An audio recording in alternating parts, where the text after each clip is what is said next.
Hey everyone, it's Kong again with another episode of Should You Summon. As always, I'm going to be presenting high-level overviews to help you decide whether this banner is worth your hard-earned vouchers and crystals. This new Meteor Strike Destiny banner features Brenda, Suzette, and Sigma, and runs from March 10th to the 23rd. As a Destiny banner, the first SSR you pull is guaranteed to be one of the 3 on-banner heroes you don't already have. After you pop that guarantee, or if you do already have all 3 featured heroes, it's treated as a normal rate up with a 20% off banner rate. First up, we've got Brenda. Brenda is a physical DPS with a talent that gives her a free additional turn after attacking or being attacked a certain number of times. Her 3-cost skill passively makes incoming AoE damage count towards her talent's act again. This happens to be especially useful for one particular fight where she happens to get exploded on by a lot of slimes. As an active attack, it lets her move 3 additional spaces before attacking, and it lets her move through enemies. Her exclusive armor dispels 2 debuffs and gives her a turn of damage boost and damage reduction every time her talent's act again triggers. She's a member of Meteor Strike, buffed by Zerida and Epsilon, and Yeles Legends, buffed by Landius and Sigma. For bonds, she unlocks the defensive bonds for Shalinka, Helena, the King of the Red Moon, and the Consul of the Moon, so she's pretty important to the Crimsonians. For her own bonds, she needs Virash to unlock her defensive bond and Rainforce to unlock her attack bond. For content, in PvE, she's on faction for Scylla and Phoenix in the Eternal Temple.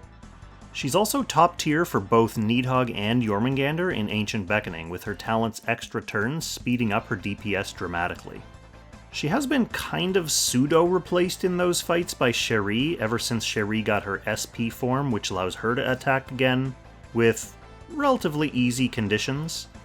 But that's not necessarily because Cherie's better in those fights, but just because she's much more accessible. On the PvP side, Brenda is niche as a single-target striker, but she does lack the range and threat of the many assassins who dominate the meta right now. Next up, we have Suzette. Suzette specializes in long-range physical AoEs. Her 3C targets a ring up to 5 spaces away and blasts the area with AoE damage, dealing additional fixed damage to affected enemies when they take their next action. Then, at the start of the next turn, the targeted area is hit with a second AoE blast. She also has an offensive teleport that causes AoE damage around her ally's landing position, and a 7-range line AoE that deals additional bonus damage to the furthest enemy, depending on how many enemies you manage to line up. Her final interesting skill of note is a speed reload 1-cost skill that reduces all her own skill cooldowns by 4 and boosts her crit rate for a couple of turns.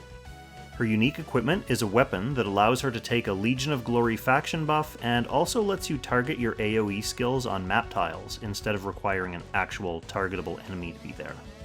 This just gives you a little bit more tactical targeting accuracy.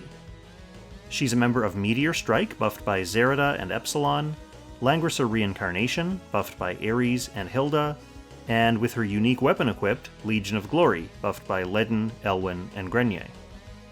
For bonds, she doesn't currently roadblock anyone else's bonds. For her own bonds, she needs Mariel for her defensive bond and Light of Genesis for her attack bond. For content, in PvE, she's on faction for Scylla, Jormungandr, and Sleipnir, but she's probably not going to make a big splash against the big PvE bosses. She's a niche pick in PvP, but that doesn't mean she's a bad character in PvP. It just means she won't slot easily into every box. If you've got a box custom designed around a strategy she supports, then power to ya. She's not for everyone, though. Finally, we have Sigma. At this point, Sigma is an SP assassin. His 3-cost skill lets him mark a target anywhere on the map, allowing him to do an extra 15% damage to them, and then this skill turns into a 4-range straight-line snipe. His SP talent gives him a boost to range and movement if he ends his turn without attacking, or it gives 30% damage reduction if he has attacked. His signature skill teleports him to his 3C marked target and attacks, unaffected by melee penalties. If he has his talent boost active, then neither unit's soldiers will join the attack. After battle, you heal 50% HP, gain plus 50% counterattack damage, and of course you get the 30% damage reduction from your talent. His unique helmet has a 25% chance to boost his attack by 20% for 4 turns. He's a member of Meteor Strike, buffed by Zerida and Epsilon, Yles Legends, buffed by Landius and Sigma, and Protagonists, buffed by Matthew and Emperor Lovina. His faction buff for Yles Legends, which for the love of all things sacred he never wants to have to bring, gives affected allies a 15% damage boost when they're under 80% hit points. For bonds, he unlocks the defensive bonds for Alfred and Omega, and the attack bonds for Claret, Lambda, and Rainforce. He needs Varna for his own defensive bond, and Altemuller for his own attack bond. For content, in PvE, he's on faction for Phoenix and Scylla in the Eternal Temple, and I could see him being able to use his range to nice effect against either of them. He's also on faction against Jormungandr, Hugin and Munin, and Nidhogg in Ancient Beckoning. Like all archers, he should be able to pull his own weight against Hugin and Munin, especially if you don't have Archer Matthew, or if you're running a multiple archer strategy. He saw a brief resurgence in PvP after his SP upgrade, and he's still a competent assassin. The problem is that there are a lot of great assassins right now, and the Fab Four, Cherie, Kyra... My name is Lady Kyra from the realm of the Dynasty. Epsilon and Werner, are kind of crowding him out. Still, if you want to fill out your roster of guard-ignoring threats and you're missing one of those, or if your box leans more to the Yles side, then he can still paint houses for you. Alright, so here's the quick and dirty. We've got Brenda, who's a single-target DPS with the occasional Act Again. She unlocks the defensive bonds for Shalinka, Helena, King of the Red Moon, and the Consul of the Moon, and she's a top DPS versus Nidhogg and Jormungandr. We have Suzette, who's a long-range physical AoE specialist. She has a unique aggressive teleport and AoE combo. And we have Sigma, who's a long-range assassination specialist with a faction buff for Yles Legends, and he unlocks the defensive bonds for Alfred and Omega, and the attack bonds for Claret, Lambda, and Rainforce. So that brings us to the notes for noobs. Brenda is a top pick for 2 Ancient Beckoning fights, and she unlocks some interesting bonds in Helena, King of the Red Moon, and the upcoming console version of Virash. So if you care about leaderboarding in Ancient Beckoning, or if you need her for bonds, then yeah, summon for her. Suzette is a niche AoE unit primarily meant for PvP in specific kinds of teams though. If you run one of those teams, then you probably already know what you're doing and you don't need me to tell you. For general use though, she's a safe skip. Sigma is a bit past his prime, but he's still a competent assassin.